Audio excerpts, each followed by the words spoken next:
The night everything broke, I heard my mother say it in the calmest voice she owned. "If she wants to survive," Dorothy Reed said, "she'll figure it out." I had just stepped out of the trees with my arms full of damp branches, my fingers numb, my phone already warm from dying in my pocket. I froze where I stood, not because I was scared yet, but because the sentence didn't sound angry. It sounded finished.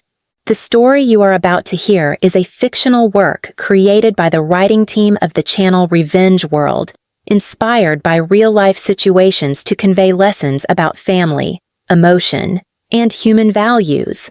All characters and events are illustrative. I pushed forward anyway. I wanted to believe I had misheard her. The tent was half down. The cooler was shut. Our SUV idled, headlights cutting across the dirt like it was already late for somewhere else. "This isn't funny," I said, dropping the wood. My voice cracked, and I hated that it did. "You told me to get firewood." Dorothy didn't look at me. She tightened a strap, precise and controlled. "I told you it was time to learn how to take care of yourself." My dad, Thomas, stood by the open driver's door. He wouldn't meet my eyes. "I'm 16, I said. "You can't just leave me out here." Dorothy finally turned. Her face was calm in a way that felt rehearsed. "You keep telling counselors you're grown. You keep threatening to leave this family. So, prove it."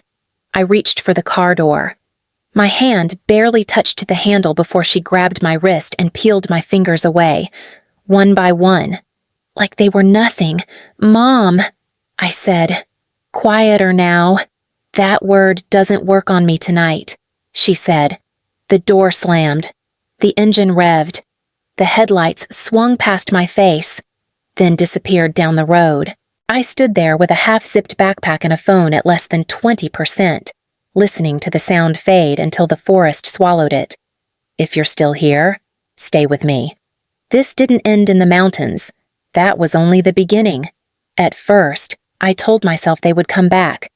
I stood where the headlights had disappeared, counting my breaths, waiting for the engine to turn around. 5 minutes passed, then 10. The quiet pressed in until it felt loud. "They're just proving a point," I whispered, like saying it out loud might make it true. My phone buzzed when the battery dropped again. No signal. Just a warning and a shrinking number. I shoved it into my pocket, afraid to watch it die. I walked back to the campsite. The ground where the tent had been was bare, the fire ring cold. They hadn't rushed. They had packed carefully. "You went too far," I said to the empty space where my mother had stood. My voice sounded small. "You scared me. You can stop now." Nothing answered. I checked my backpack with shaking hands. 2 bottles of water, 3 granola bars, a thin hoodie, a plastic poncho folded so tight it crinkled when I touched it. The cheap multi-tool sat at the bottom like a joke with sharp edges. Dad's face kept flashing in my head. The way he had looked at the ground. The way he hadn't said my name. "You could have stopped her," I muttered. "You always stop her." The light faded faster than I expected. The cold followed it, slipping under my skin, settling in my chest. I hugged my arms around myself and paced, afraid that standing still meant giving up something I didn't know how to name yet. "They'll be back before it's dark," I said. Firmer this time, like I was laying down a rule. When the last strip of light disappeared and the road stayed empty, I understood something I hadn't let myself think before. They hadn't driven away by accident. I forced myself to stop pacing and sit down. Panic wasted energy, and I didn't have any to spare. "Okay," I said to myself, steady and low. "Figure it out." I emptied my backpack onto the ground like I was laying out evidence. 2 bottles of water, 3 granola bars, a thin hoodie that smelled like the car, a plastic poncho folded into a tight square, the multi-tool my mother had pressed into my hand earlier, its blade dull, its weight wrong. "That's it," I said. Hearing it made my chest tighten. "That's what you thought was enough." I took a small sip of water, then another. counting them the way I used to count allowance money as a kid, careful not to spend too much too fast. My phone came out next. The battery was low, the signal gone. I turned it off before it could die on its own. Not yet. I told it. You stay alive when I need you. The night settled in around me, colder than I expected. I pulled the hoodie over my head and wrapped the poncho around my shoulders, the plastic whispering every time I moved. Every sound felt closer, sharper. I remembered something my health teacher had said once about getting lost. Stay visible. Conserve energy. Don't wander. I'm not wandering, I said out loud. I'm staying. Sitting there, knees pulled tight to my chest. I finally said the words I'd been avoiding since the car drove away. They chose this. The sentence didn't shake. Neither did I. Sometime during the second night, I heard it. An engine. The sound cut through the dark like a promise. I was on my feet before I realized I'd moved. Heart slamming so hard it hurt. I ran toward the road, slipping on loose dirt, calling out before I could stop myself. "Mom!" I shouted. My voice came out thin, desperate. "I'm here." The engine grew louder. Headlights flashed between the trees, close enough that I could see dust lift off the road. Relief surged so fast it made me dizzy. "You can stop now," I yelled. "You made your point." The lights passed. They didn't slow. They didn't turn. They didn't even hesitate. I stood there, arms hanging uselessly at my sides, watching the glow shrink until it was swallowed by the dark. The engine faded, steady and indifferent, carrying someone else somewhere safe. I laughed once, sharp and broken. "Of course," I said. "Of course." The cold sank deeper, like it was claiming ground. I backed away from the road and sat down hard, my legs shaking too much to trust. I wrapped the poncho tighter around myself and pressed my hands between my knees, breathing through the tremor. "They could have," I said quietly. "They could have turned around." The words settled in my chest, heavy and final. That sound hadn't been hope. It had been proof. When the night went silent again, I didn't wait for it to break. I pulled my hood up, leaned my head against my backpack, and stayed exactly where I was. No one was coming. Morning came without ceremony.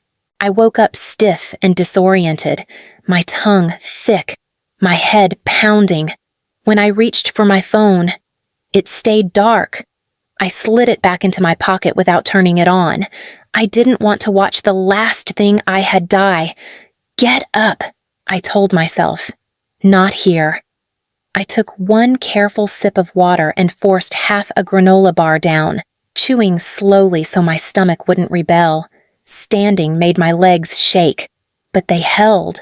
I followed the narrow trail along the stream because it was easier than pushing through brush, and because water meant I was still thinking like someone who wanted to live. By late morning, my steps felt heavier, like the ground was pulling at me. I stopped and leaned against a tree, counting breaths again, the way I had the first night. "Just keep moving," I said. "You don't get to lie down." That was when I heard voices, not imagined ones, not the kind my brain made when it was scared. Real voices, laughter, the clink of metal. "Help!" I called, and my voice surprised me by how weak it sounded. I dragged in more air and tried again. "Help! I'm here!" The talking stopped. A man's voice came back, sharp and alert. "Where are you?" I stepped onto the trail, lifting my arms so they could see me. 3 hikers stood a short distance away, packs heavy, faces suddenly serious.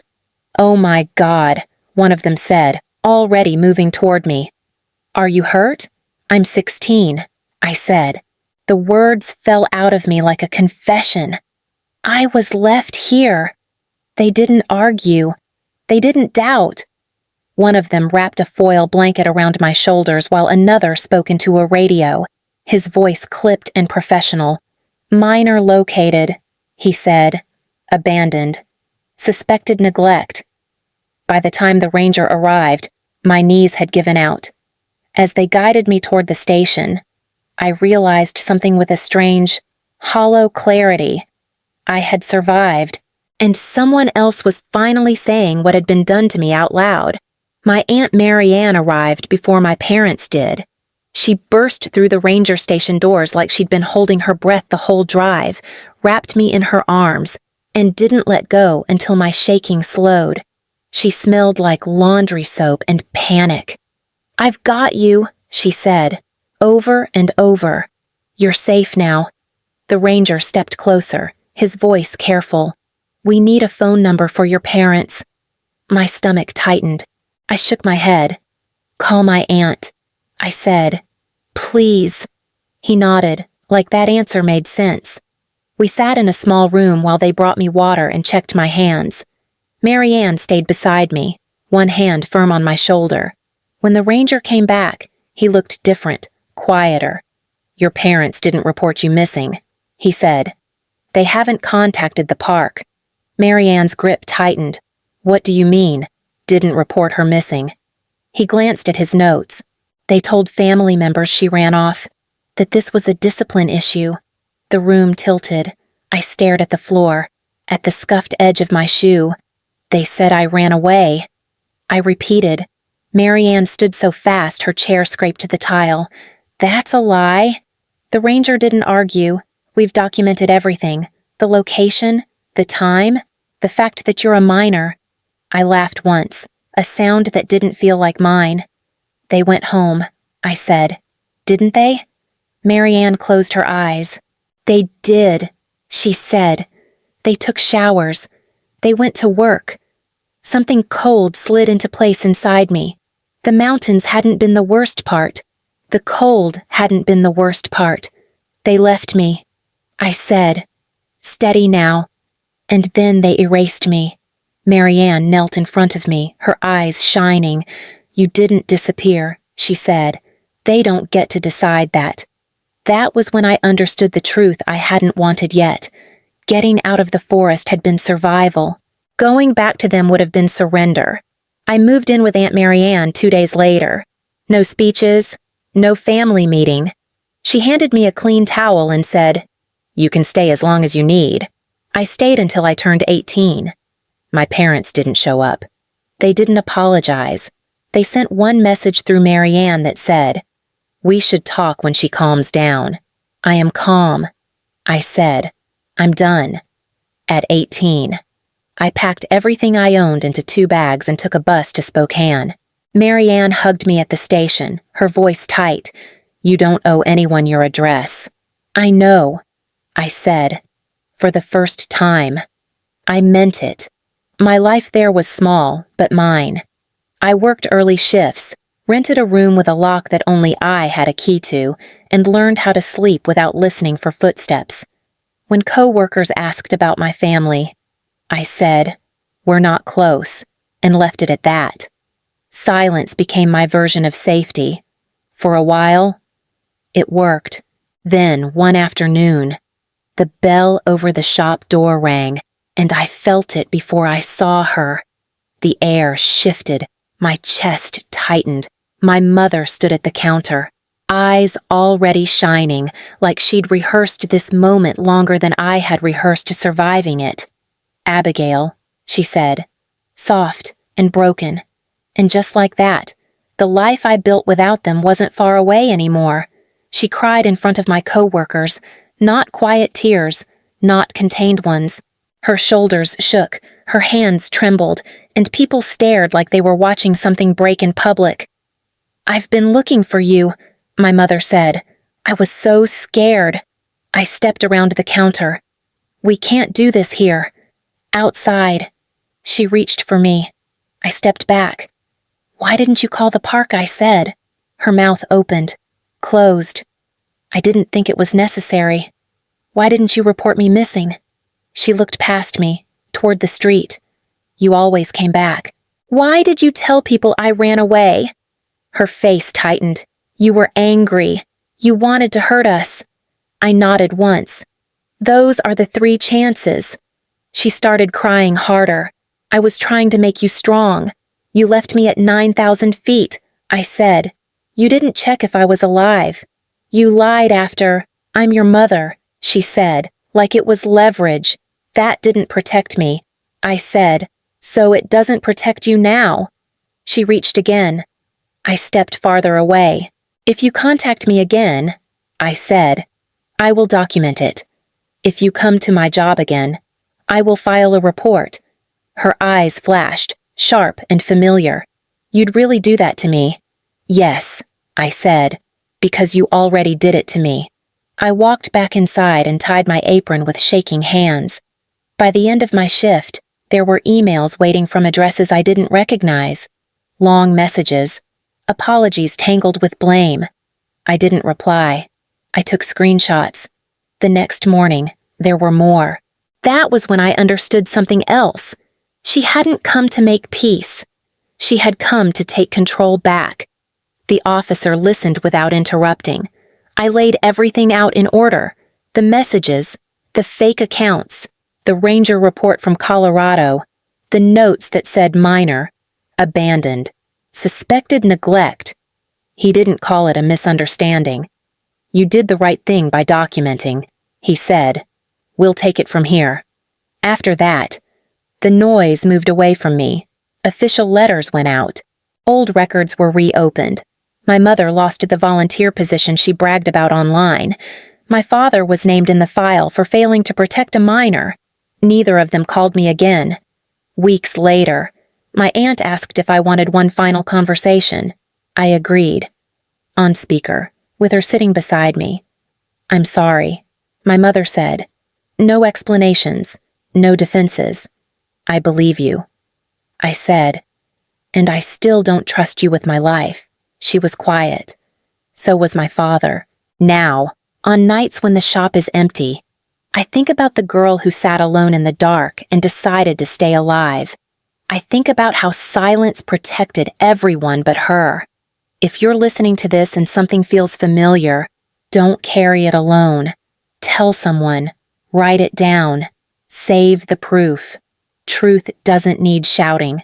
It just needs to be said once, clearly, and refused to be buried again. I survived her version of love. That was enough.